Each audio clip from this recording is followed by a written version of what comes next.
হয়ে গেল, আজকে থেকে। কিন্তু মন প্রাণ অটোমেটিক স্বাভাবিক, ইচ্ছাকৃত, সে পৃথিবীতে লোক না যায়, ইচ্ছাকৃত ভাবে আমি ভগবানের সেবা করব, হৃদয় দিয়ে জাগরিত হয় ভগবানের সেবা, মায়াবদ্ধ চিত্ত,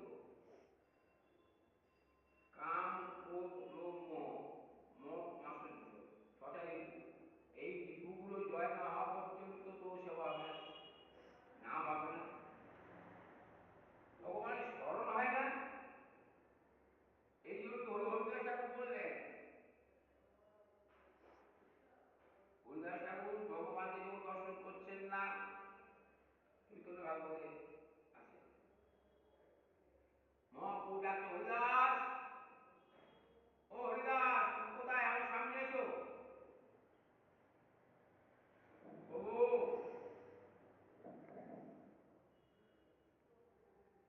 আমার আমি আমার সামনে হওয়ার মতন যোগ্য হই নাকি? কেন?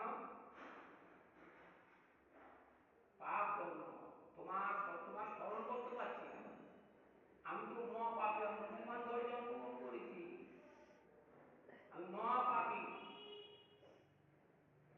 আমার মতো পাপী আর কেউ নাই, তোমার স্মরণ করতে পারছি না, তোমার সামনে যাবো কি করে, দর্শন করবো কি করে?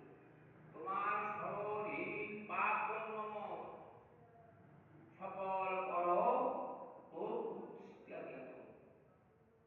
আমার যদি সফল করতে হয়, আমার ভক্ত সঙ্গে লাভ করা, ভক্ত গৃহে বাস দেয়, ভক্তর কৃপায় আমি যদি রাধে রাধে। আপনার সামনে যেতে পারি, রাধে আমি যদি রাধে। আপনার নাম উচ্চারণ করতে পারি, আমি যদি সেবা করতে